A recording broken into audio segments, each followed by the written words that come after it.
Hi there, my name is Henry Tenby. Do you remember this magazine? It was called North American Aviation News, also known as NAAN, the abbreviation for North American Aviation News. And this publication was a pre-internet plane spotters resource that aviation photographers and plane spotters used back in the 1970s and 1980s. It was a great publication.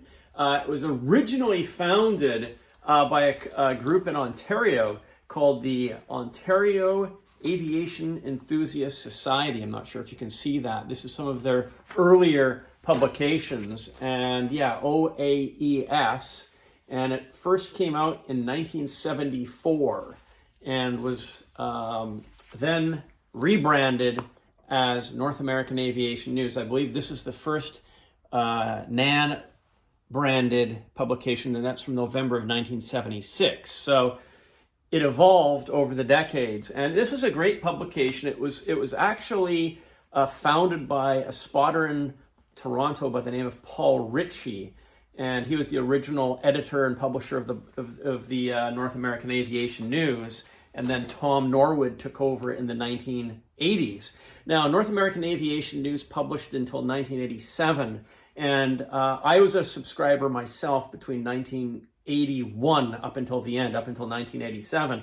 And the publication followed a great format. First of all, you had your airline route news. And this section detailed airline news updates for carriers that served North America. So this would be routes to and from North America that were being added, changed, modified, etc. And this was all your route news. So this is how you knew what was going on in the airline industry if you lived in North America.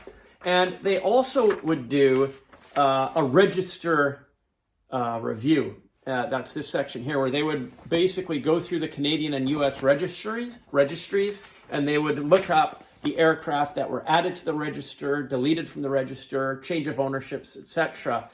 Aircraft that were leased in for temporary basis by various airlines. That would appear in your register review section of the magazine. Great resource.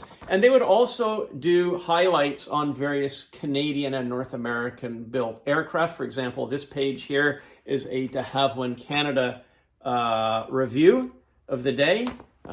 They called it a de Havilland Twin Otter update. So this was on the Twin Otter.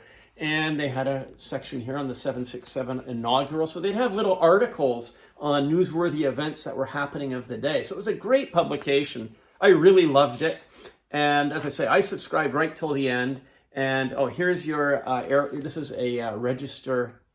This Airlines in North America. This is a registration update for the current month.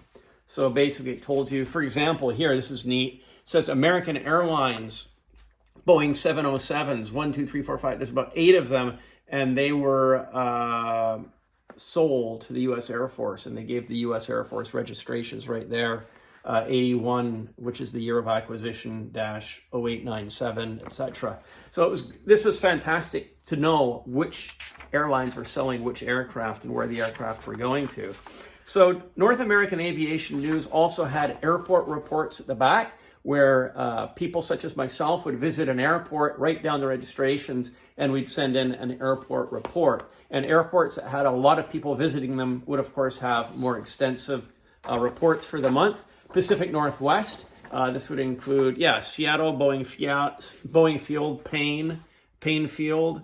Then you've got your Midwest report, which included Winnipeg, Cincinnati, Toledo, Columbus, Mid-Continental International Airport. Where else have we got here? We've got a Southern California review done by, actually, it was headed up by the late John Wegg, Juka Kupanen, Pat McCullum, Jim Moore, Brian Gore, John Kitchen, and Jeff Ward. So all these are names that we those of us from the 1980s, we all know. Some of them have passed on. Sadly, John Wegg's not with us. He was a very famous spotter, as were all these guys. They were all very well known. I should point out that North American Aviation News was actually all volunteer operations. So enthusiasts banded together, contributed information to the central editor, and the result was the North American Aviation News. It was, as I say, something that if you were a slide photographer or you were a plane spotter in the 1970s or 80s, you subscribed to North American Aviation News. Now, I love looking back at these issues and seeing what was happening, in certain years, like 1982. This particular one here is kind of, well, as I say, these are from the 1970s, and this is 1976. We've got a Canadian, or CPR 747, getting airborne from Tokyo, taken by Kiyoshi Sato, a famous aviation photographer. I have some nice news to share with you guys, and that is that I have digitized all of the North American Aviation News publications, right from one of the first issues up to the last issue. So we're talking 1974 to 1987.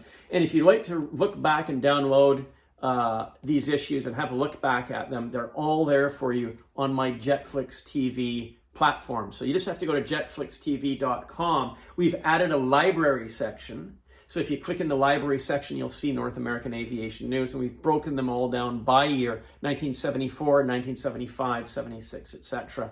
You'll be able to see them all and download them all. So we're preserving them for aviation historians and enthusiasts of the future. All this information is there for you. I hope you'll check it out.